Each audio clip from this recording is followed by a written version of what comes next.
three ways, right? Either going under the ankles and pulling up and putting him on his back, either shoulder and ankle, and I do the same thing, and I put him on his back, or a friendly push on the face, right? Those three ways are the ways that I find more like easy to do. I don't like to kind of like offer much my hands, because there's people like very sticky nowadays with grips, 10-finger grips, or 201 grips. So I like to kind of like disengage a little bit and just boom, try to put his back on the ground. Okay, again, like I said on my seminar the first day, there will be always a side where he's more dominant, where this person plays better guard. Okay, so we should identify this side. So the moment I put his back on the ground, if he stays here, it's probably like two options, right? He either feels comfortable here, or he's accepting for now and he's gonna switch it later, right? So let's say this is his comfortable side. There is no issue with me engaging on the guard on the good side, right? But there is a difference between really engaging with the goal of passing and engaging with the goal of doing something else, right? I like to say that to all my students and on seminars as well. Jiu-Jitsu for me, it's a little bit of a frustration game, right? Like I like to frustrate my opponent when I'm fighting. And sometimes that doesn't come with guard passes or like back takes or submission attempts. That comes with negating things, right? So this guy here is trying to do something on me and I'm being very annoying, right? It's like hard for him to get a hold of me.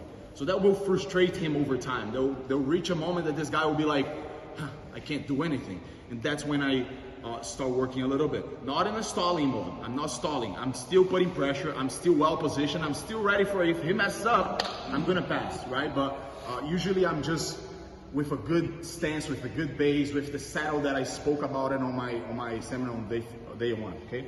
So after I put his back on the ground, I'm gonna enter very basic on the knee cut position, right? So I put his back on the ground, I'm gonna step my leg in, I open the base and I drop into the knee cut.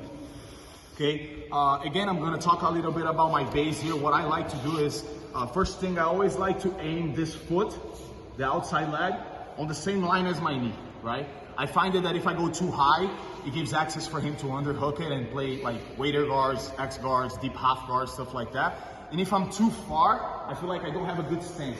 It's easy for him to get underhooks, push me back, you know, even like lock the half guard here and use the knee on the butt to drive me forward, you know. So I like to dictate my base with this foot here. So if this guy starts pushing me, I'm always adjusting this foot with my knee line, okay? So I find that very helpful. The other thing that I learned from Jonathan Gracie is both gi and no-gi. Every time I'm passing, even like from a Bella Riva perspective as well, I don't leave this foot open to the side, right? Again, my eyes, my knees, everything needs to be pointing to the person that I'm fighting. So I like to turn this foot always in front of my partner, okay? I find that from this position, if he has a push foot here, it's gonna be a little bit harder for him to push me back than if I'm like that. Here it's a little bit easier. Same thing applies when I'm here, right? Here he's not gonna have a good pushing motion because I'm kind of like stapling that leg on the ground with my knee. But if I'm here, I don't have good traction to push into him. I don't have good leverage, right? So I like to turn this foot, right? It requires a little bit of mobility. So I have this foot pushing, I'm pushing my weight from there into the knee shield, right? Again, push and pull. I'm always basic, but it really works for me, right?